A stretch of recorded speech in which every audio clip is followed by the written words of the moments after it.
Hindi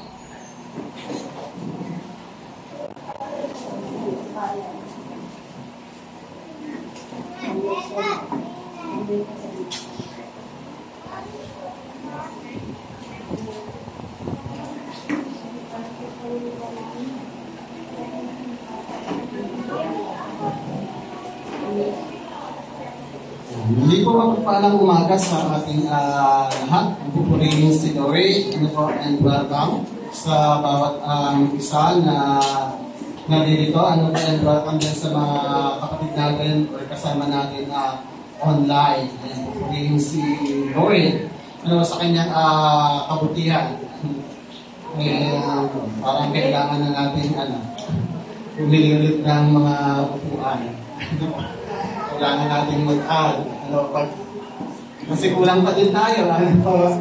Pag dumating lahat, yan. Wala nang extra upuan.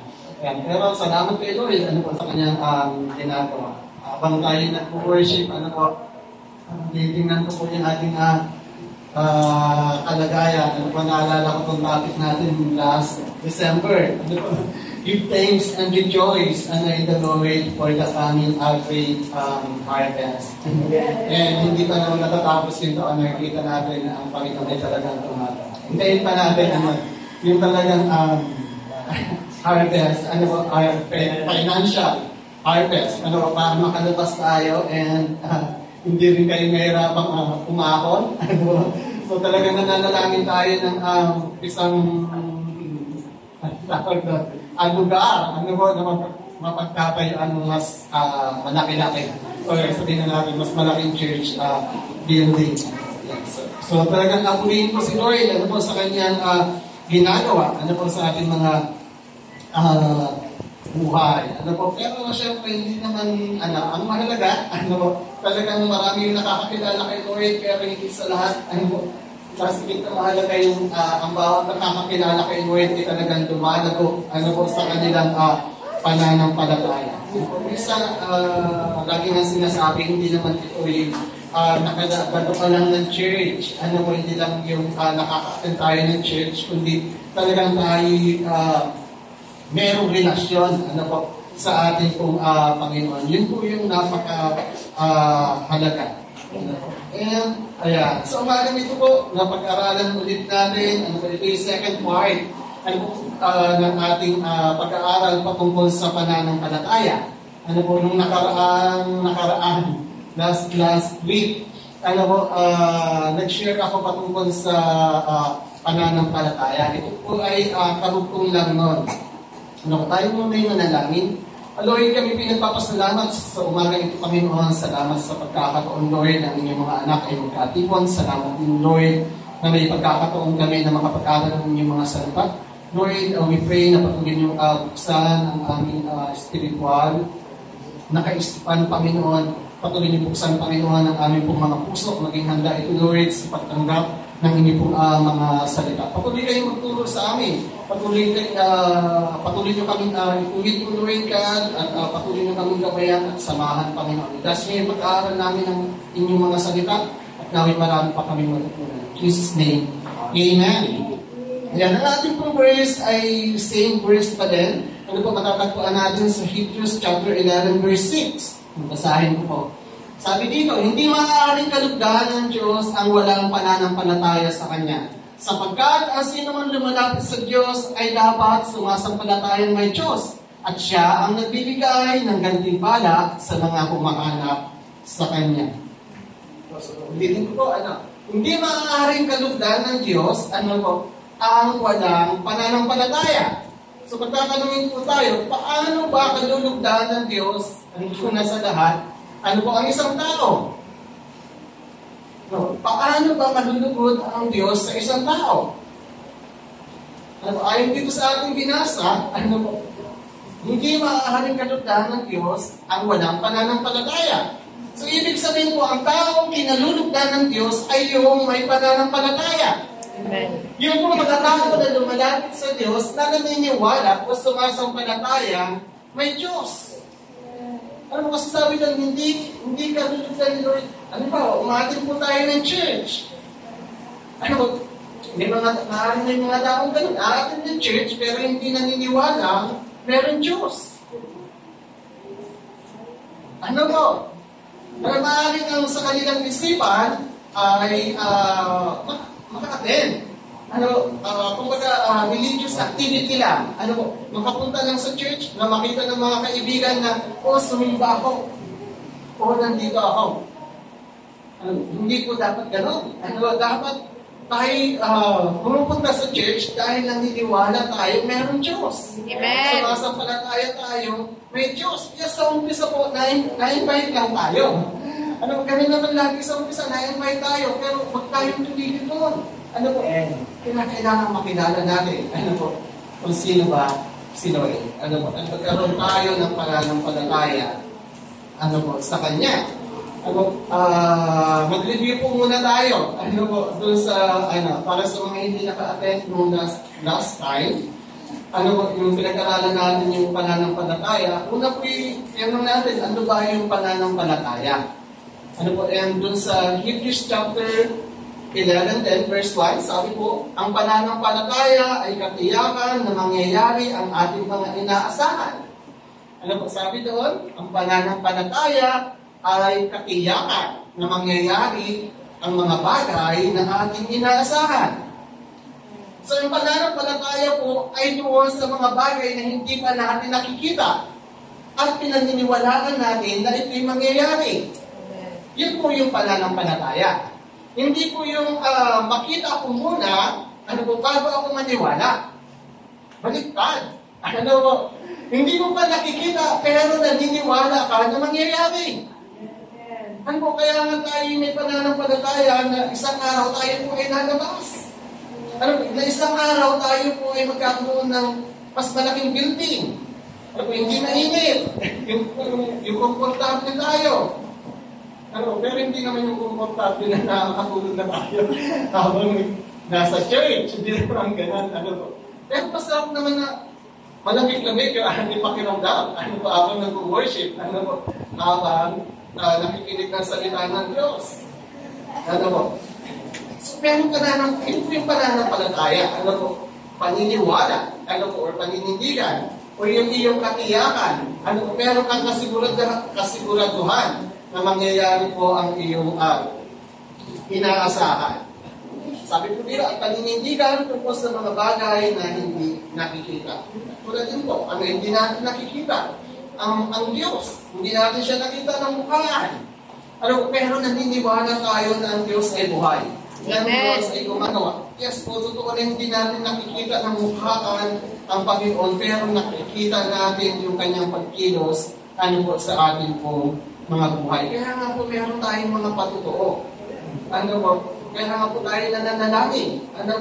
Pagtingin po ng Diyos sa ating mga panalangin, mas nakikilala natin siya, nakahayag po yung kanyang kapangyarihan. Pinag-aralan din po natin, na paano ba nagsisimula ang pananampalataya. Ayon po sa ating pag-aaral, nagsisimula ang pananampalataya sa ating pong pakikinig. May nangaral, po patungkol sa mabuting balita? May nagturo? Kung patungkol sa Diyos? Nanampalataya tayo, naniwala tayo na may Diyos. Doon po nagsimula yung ating pananampalataya. Kaya napakahalaga po kung ano yung ating napakikinggan.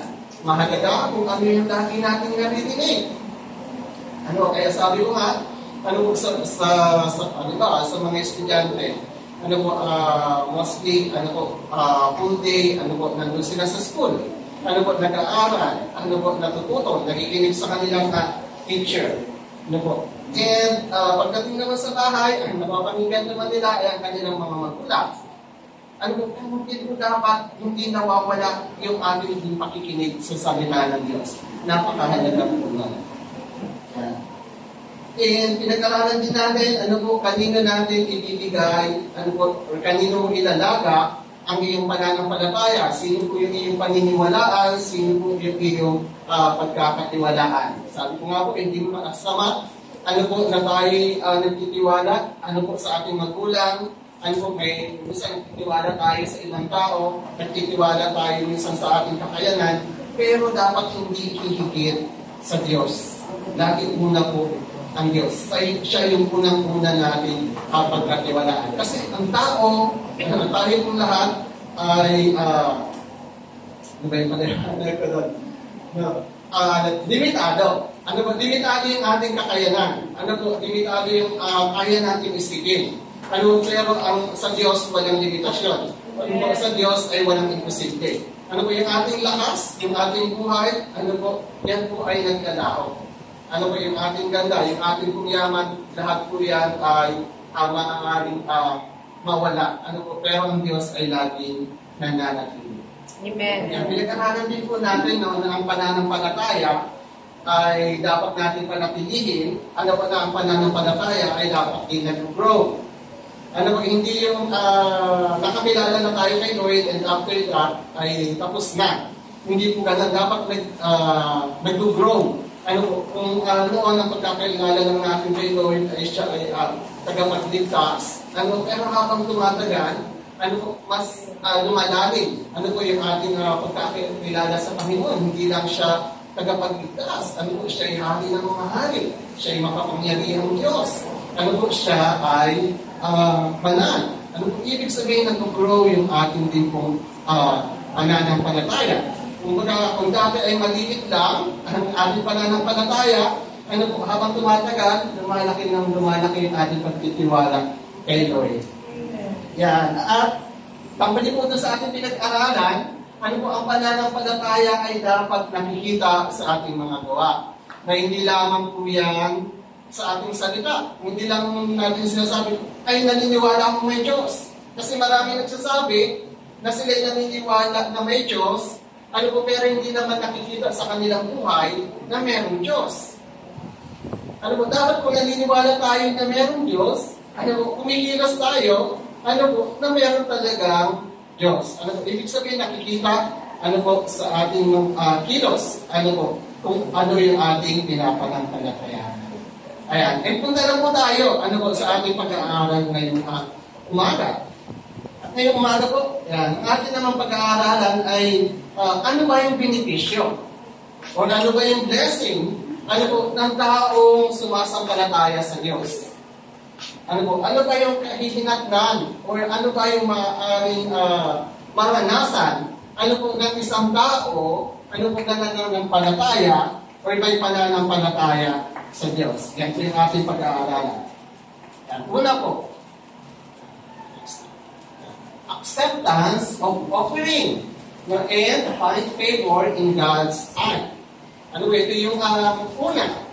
Ano po? Tinatanggap ng Diyos, ano po yung ating mga handog.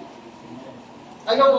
And, ano po, kumbaga, nagkakaroon, ano po, tayo ng pabor sa Diyos. Kasi sabi doon sa ating pinag-aaralan doon sa una, ano po, hindi kinalulugdan ng Diyos, ang hindi sumasampalataya. So, ang kinalulugdan ng Diyos, ano po, yung taong nakakakita, ano po, ng pabor, ano po, o nakakakuha ng pabor sa Diyos, ay yung taong may pananampalataya. Hindi lamang po yun. Ano po, paano pa tatanggapin ng Diyos, ano po yung ating mga handog, yung ating pong offering? Ano po? Katanggap-tanggap, ano po, ang ating handog, ano po, sa Panginoon, yan, kung tayo po yung may pananampalataya sa Kanya. Ibig sabihin, ano po, kahit 5 oras tayo kumanta ng worship song, pero hindi ka nananampalataya na may Diyos, hindi ka naniniwala na may Diyos, kahit worship song ang iyong kinanta, hindi nagiging kalugod sa Diyos. Para lang siyang atom na walang napupuntahan. Parang ganun. So, ibig sabihin, yung katanggap-tanggap, ano po, na-open kay Lord, ay nag-uumpisa sa ating pananampalataya sa Kanya. Tingnan po natin yung verse na to. Yan, sa Hebrews chapter 11, verse 4. Sabi ko dito, dahil sa pananampalataya sa Diyos, si Abel ay nag-alay ng mas mabuting handog kaysa sa inihandog ni Cain. So makikita po natin dito, mababasa po natin yan sa Genesis. Ano po si Cain at si Abel, sila po ay magkapatid. And one time, pareho po silang naghandog sa Diyos. Pareho silang nag-offer. Walang masama sa pag-offer sa Diyos. Pero makikita natin, yung isa ay kinatuhan, yung isa ay hindi. Merong pagkakaiba. Sabi po doon, kung dadadatkin natin, kaya naman si Abel ay kinilalang matuwid nang tanggapin ng Diyos ang kanyang handog. Kahit patay na, nagsasalita pa siya sa pamamagitan ng kanyang pananampalataya. Ang katanggap-tanggap na handog sa Diyos ay yung una, meron tayong pananampalataya. Kaya nga po, sabi dun sa verse na pinag-aralan natin ng mga nakaraan din, kaya nga ang sumasamba sa Diyos na ay dapat sumamba sa Kanya sa Espiritu at sa katotohanan. Ang Espiritu ay nagpapahayag kung sino ang Diyos. At habang pinapahayag kung sino ang Diyos, doon nagsisimula yung ating pananampalataya, yung ating pagtitiwala sa Kanya. Nagsisimula natin sa Espiritu. Katulad po kanina, ano po yung inawit natin kanina? Nagpapahayag siya ng patungkol sa Diyos. Sino ba ang Diyos? Habang inawit natin yun, nakikilala natin siya. And pagkatapos nun, nananampalataya tayo na ito ay Diyos. After that, doon nagsisimula yung katotohanan. Lalabas sa atin yung expression na kung sino ba talaga yung Diyos. Doon na lumalabas yung tunay na pagsamba. Yung pagsambang nakakalugod sa Diyos. Sapagkat nakikilala natin siya, naniniwala tayo, ay talagang buhay ang Diyos. Kaya minsan may mga awitin, na sobrang nararamdaman natin. Minsan nakatouch tayo. Nagiging emotional tayo. Sapagkat minsan nakikita natin yung pagkilos ng Panginoon, hindi natin mapigilan minsan ang umiyak. Hindi lamang yan dahil sa ganda ng music, sa ganda ng lyrics. Hindi may something na naunawaan ka patungkol sa Diyos. Ay, ito yung Panginoon. Talagang buhay siya. Kaya minsan, may mga pagkakataon na parang tayo kinikilabutan during worship. Makikita natin doon ang magsisimula sa Espiritu. Bukas mo yung katotohanan. Paano natin sasambahin si Lord? Sa pamamagitan nung ipinahayag ng banal na Espiritu. So yan, makikita po natin, yung una ay acceptance of belief. Nalulugod po ang Diyos sa mga tao na sumasamba ay nag-offer sa Kanya ng may pananampalataya. Bakit tayo nagkakaloob sa Lord? Dahil ba tayo may hiling sa Kanya? Siyempre una po, dahil may pananampalataya. May matututunan tayo. Hindi lang din tayo basta umaawit. Ganun din po, sinasabi kasi, pag-advance na, kumanta tayo dahil mahal natin si Lord. Laging ganun yung turo kasi, di ba? Mag-worship tayo kay Lord talagang buong puso. Buong kaluluwa, buong pag-iisip. Pero bago mangyari yun, magsisimula ka muna sa pagkakaroon ng pananampalataya sa Diyos. Bago natin talagang masabing minamahal ko natin Lord ng buong puso. Una sa lahat, naniwala ka muna na mayroong Diyos. Kasi paano mo mamahalin yung hindi mo nakikilala? Mahirap. So nagsisimula sa pagkilala, nagsisimula sa pananampalataya, hanggang sa lumakas yung ating pag-ibig din sa Panginoon. Kaya sabi, sambahin mo ang Panginoon ng buong puso mo, ng buong kaluluwa, ng buong pag-iisip. So ang natanggap-tanggap, na pagsamba, sa Panginoon, kung ay nagsisimula sa ating pananampalataya sa Kanya. Amen. Pangalawa po, buhay. Buhay na walang hanggan. Yung buhay ay dito po sa mundo. And after ng buhay natin dito sa mundo, meron pang eternal life. And ito ay natatanggap ng tao kumikilala sa Diyos. Pag-aralan po muna natin yung buhay po, dito sa mundo. Tingnan po natin yung first verse natin.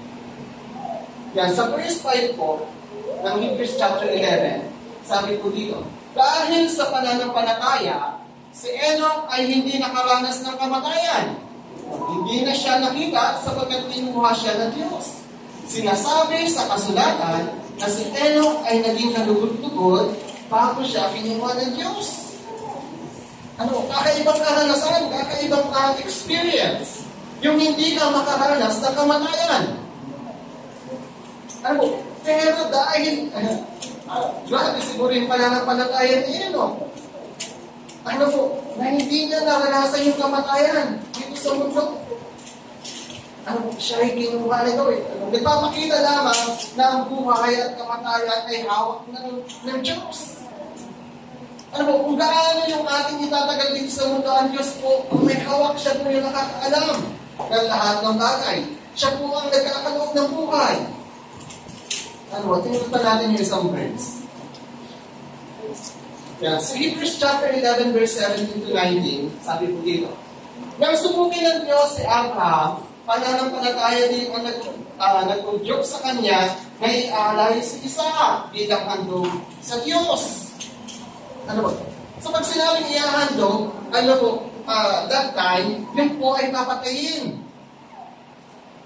Katulad ng mga tupa o kordero. Ang gagawin po ay gagapusin,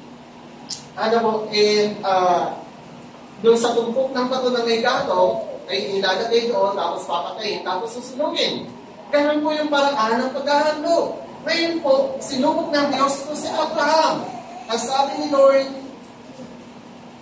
ihandog po sa akin ang iyong anak. Basahin po natin.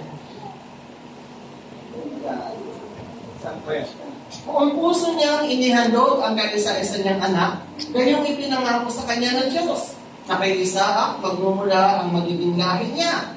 Naniwala siya na kaya ng Diyos na bumuhay ng patay. Kaya sa patalinhagang pangungusap, na ibalik na sa kanya si Isaac mula sa mga patay. Bago pa ihandog, si Isaac, ang Diyos ay nangako na kay Abraham. Na si Isaac ay kanyang pagpapalain. So, nung subukin siya ng Diyos, ihandog mo si Abraham, naniniwala, ihandog mo si Isaac, naniniwala si Abraham na kayang ibalik sa kanya ng Diyos si Isaac. Sapagkat ang Diyos ang may-ari ng buhay. Siya ang may hawak ng buhay. Magagawa niya po kung ano man yung hindi natin kayang gawin. So, walang magkakapabilit. Si Abraham, nag-i-aray si Isaac. Sapagkat naniniwala siya, naniniwala kay Lord, ang iyong pangako ay magmula kay Isaac ay magkakaroon ng sabi lang, araramihin niya ang magiging lahi. Ang ibig sabihin, talagang hindi mawawala si Isaac. Yun yung kanyang pananampalataya kahit ihandog niya sa Diyos na magagawa ni Lord na ibalik sa kanya si Isaac. Yun po yung pananampalataya. Walang pag-aalinlangan. Meron siyang pagtitiwala sa Diyos. Next po. Ayan. Sa Romans chapter 6, verse 23, eternal life naman po ito, buhay na walang hanggan. Sapagkat kamatayan at kabayaran ng kasalanan, ngunit ang walang bayad na kaloob ng Diyos ay buhay na walang hanggan sa pamamagitan ni Kristo Jesus na ating Panginoon. Yan po ay pangako ng Diyos. Para kanino? Para sa mga sumasampalataya sa ating pong Panginoon sa Kristo. Sa ating pong Panginoon. Merong buhay na walang hanggan. Sabi niya doon, ang walang bayad na kaloob ng Diyos ay buhay na walang hanggan. So, ang pangako ng Diyos ay hindi lamang buhay. Dito sa mundo, yung buhay na ating tinataglay ngayon. Kundi meron pang panibagong buhay. Pagkatapos dito, merong walang hanggang buhay. Amen. Sa mga sumasampalataya sa Panginoon. Hindi pa natin na-experience. Kasi nandito pa tayo. Pero sa time, na dumating ang ating Panginoon, natakit na din po ng ating pastor, na ang ating katawan ay mapapalitan ng katawang panlangit. Ng katawang hindi napupuno. Ng katawang hindi nasisira. Yung ating katawan dito sa lupa ay panlupa. Pero ang Diyos ay may kinahandang, sabi na, glorified body.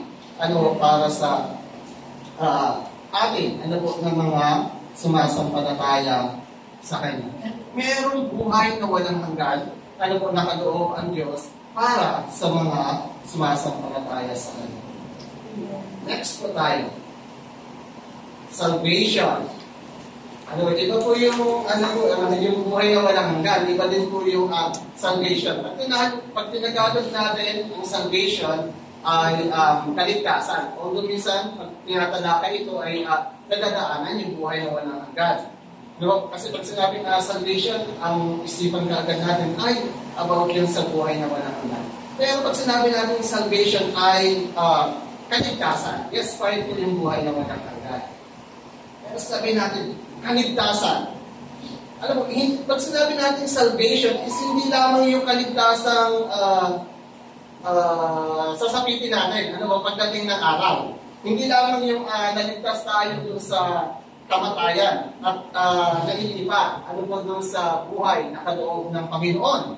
Hindi lamang sa ganung kaparanganan. Maraming pagkakataon na tayo po ay iniingalan ng Panginoon sa anumang kapahamakan. Inilalayo tayo, sa anumang mga panganib. May mga sitwasyon minsan na para bang masasabi natin ay muntik na. Na kung titingnan natin ay para bang kabado tayo. Kasi maaaring mawala yung ating buhay po dito sa mundo. Pero, ang Diyos ang nagpo-protect sa kanyang mga anak. Ang Diyos ang nagkakaloob ng kaligtasan. Para sa kanyang mga anak. Tingnan po muna natin yung verse 9.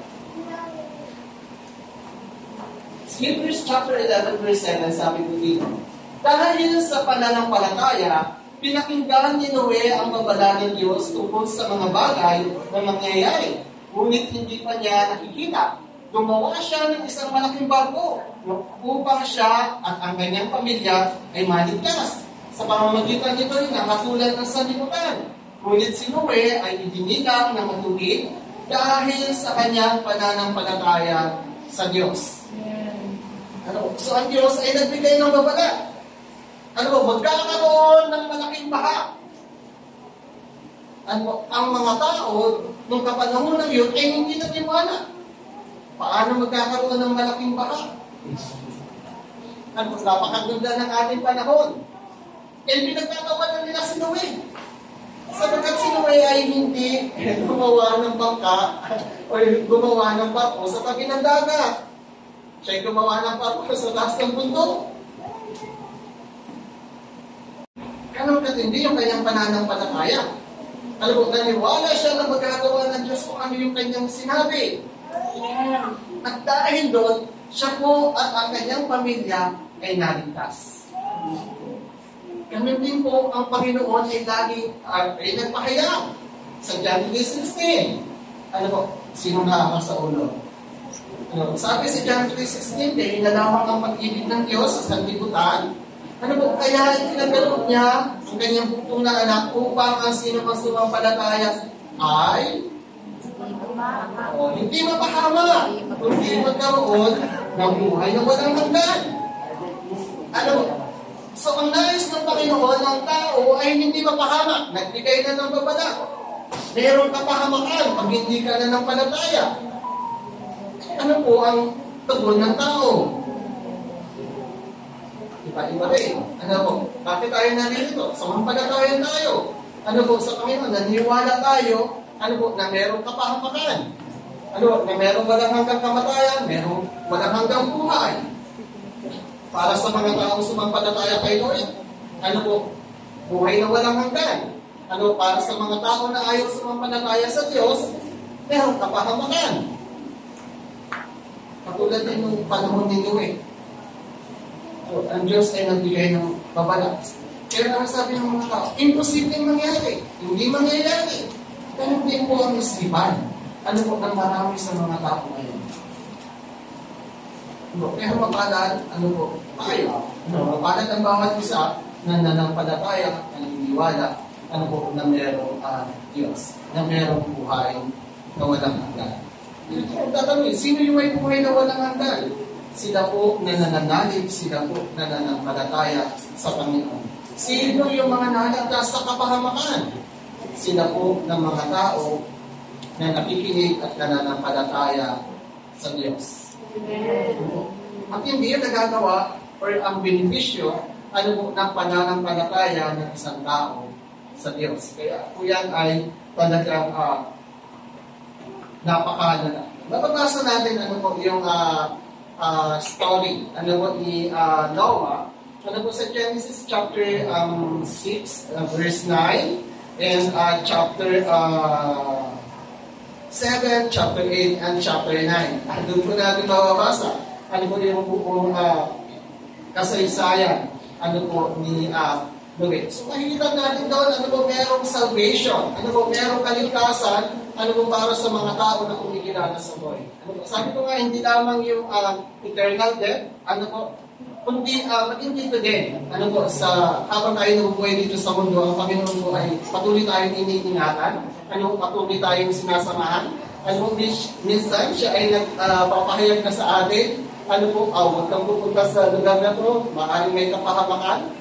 Ano po, sapagat si Lord, ano po, nais niya ng kanyang mga anak ay laging safe, ano po, laging ligtas. Ayan, pang-apat po, ayan, meron lamang tayong lima. Nasa pang-apat na tayo. Ayan, inherit God's promises.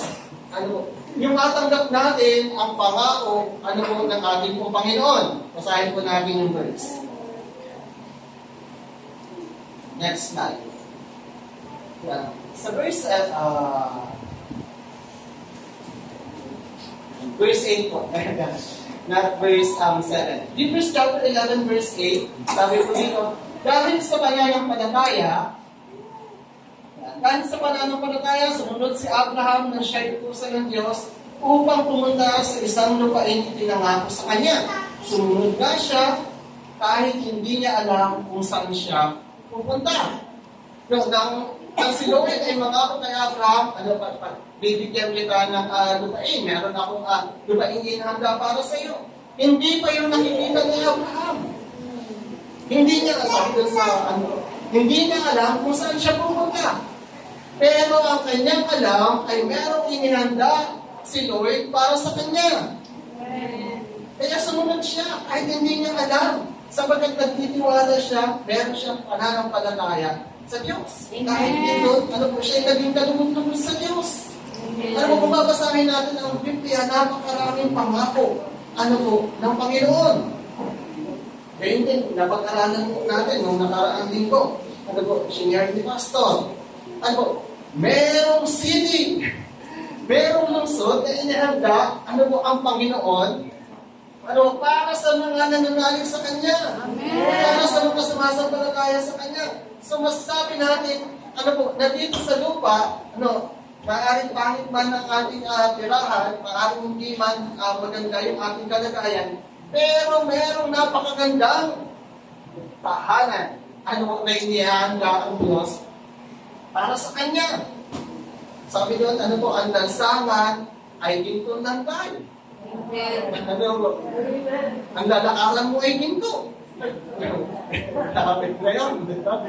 So, ganun po yung inihanda ng Panginoon sa mga nananalig sa Kanya. Hindi natin na ito nakikita. Yun po yung pagnanampalataya ka, sabi doon, ang pananampalataya ay paniniwala sa mga bagay na hindi pa natin nakikita. Hindi pa natin nakikita, pero nananampalataya tayo sa bagay na inihanda sa atin ng Panginoon. Amen. Yeah. At sino po yung makakatanggap na yun? Siyempre, yung pong mga sumasampalataya, yung pong naniniwala sa Diyos, yung pong nagtitiwala sa Diyos. Kaya nga po, tayo patuloy na nananampalataya habang ating hinihintay na mangyari yung mga bagay na atin pong inaasahan. Alam natin, na darating sa takdang panahon. Ano, hindi sa ating kapanahonan o hindi sa panahon na ating itinakda, kundi sa panahon na itinakda ng Diyos. Tatanggapin po natin ang kanya pong mga pangako. And last po, number 5. Healing and miracles. Ano po?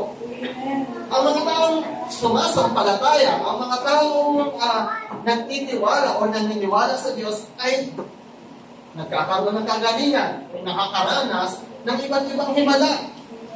Yan, pag-aralan po natin, or basahin natin yung mga verse, dito po sa Bible. Sa Matthew chapter 9, verse 20 to 22, sabi po dito, habang sila'y naglalakad, lumapit sa likuran ni Jesus ang isang babaeng 12 taon na tinutuko at tinuwakan ang laylayan ng kanyang damit. Sinabi ng babae sa sarili, mahawakan ko lamang ang kanyang damit, kakanin na ako. Sa verse 22, lumingon si Jesus at pagkakita sa kanya sinabi, anak, nakasan mo ang iyong loob, pinagaling ka ng iyong pananampalataya. Hindi gumaling ang babae. Amen. Ano po, dito sa istorya na to, mayroong isang babaeng, sabi doon, 12 taon ng tinutuko. And kung papasahin natin ang buong istorya, yung buong istorya ng babaeng ito, marami na siyang pinuntahang manggagamot. Ngunit naubos na.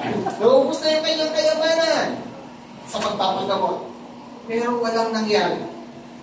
And one time, maaaring napalitaan niya. Maaaring narinig.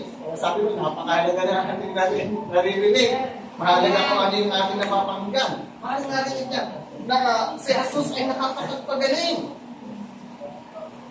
Ngayon po, maaaring nahiyain. Ano po itong babaeng ito? Kasi ang sabi niya, mahawakan ko lang. Naniniwala ako na si Jesus ay makapangyarihan. Na kahit mahawakan ko lang yung laylayan ng kanyang damit, ako ay gagaling na.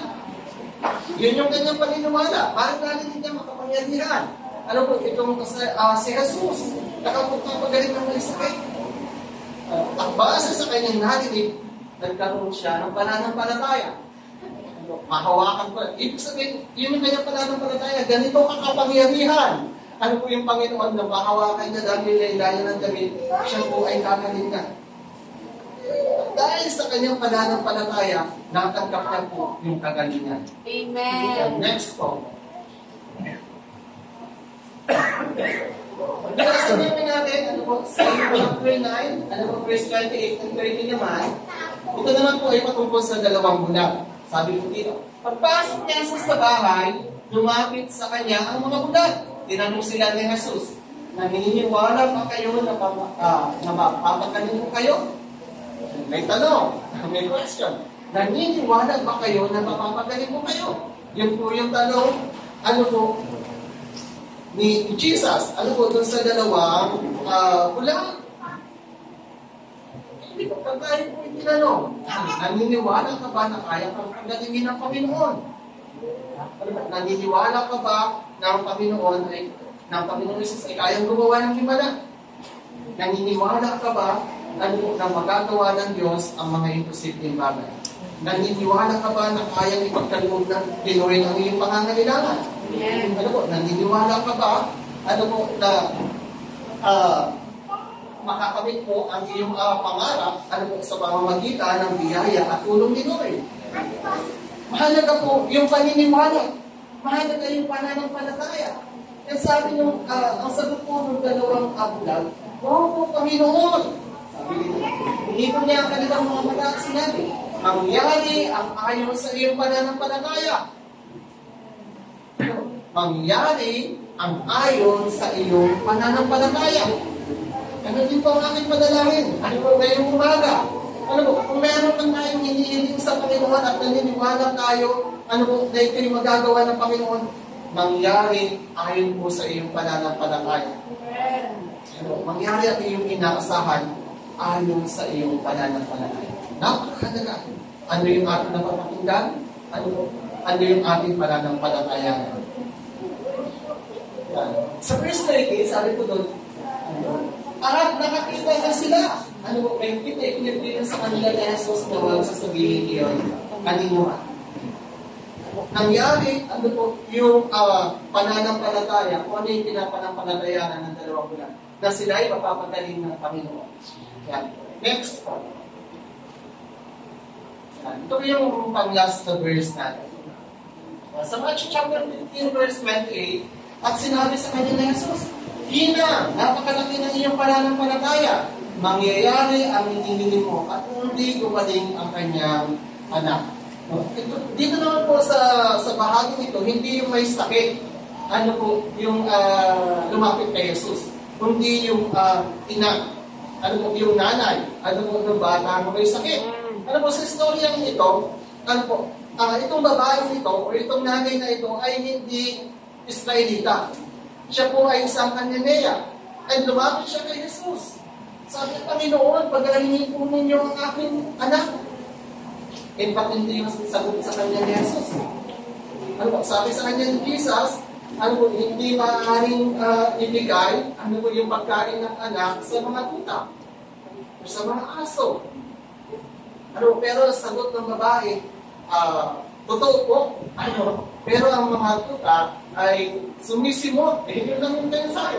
Sumisimot ng mga mumo, nalalaglag mula doon sa hapag. Hindi kanyang mananampalataya. Kahit konti lang, may mga simot doon sa pagpapala, ano, na nasa hapag. Ganun yung kanyang pananampalataya. So, kahit ito lang, ano po yung sa Bible na taga-ibang lugar, ano po, na nakaranas, ano po, ng ganitong miracle, ano po mula kay Lord, dahil po sa kanyang pananampalataya. Dahil sa pananampalataya, yung nanay niya ito, gumaling ang kanyang anak. So makikita po natin dito, pero napakarami pa, ano po, ng mga benepisyo, ano po, ng pananampalataya sa Diyos. Ito po hindi madamang, ulitin po. Meron pong acceptance, ano po, sa ating handog, ano po, sa ating Panginoon. And natatagpuan natin, ano po yung pabor ng Panginoon or kinadulugan ng Diyos, ano po yung mga tao na nagkakahandog na merong pananampalataya. Pangalawa po, ano po, nakakasumpong ng buhay ng walang hanggan.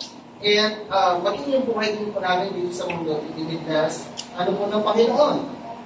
Pangatlo, meron po salvation, ano po kaligtasan. Hindi lamang spiritual, hindi lamang kaligtasan doon sa eternal death.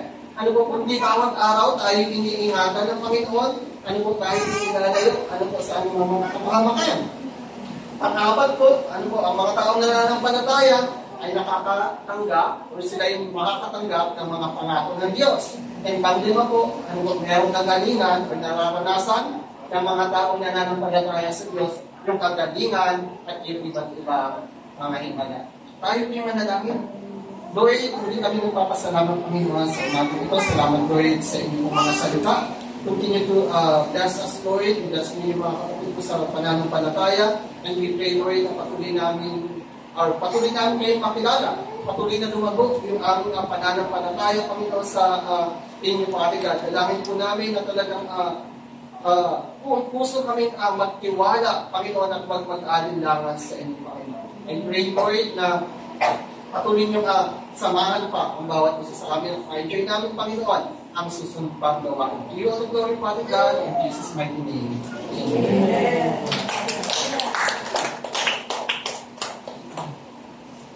Amen.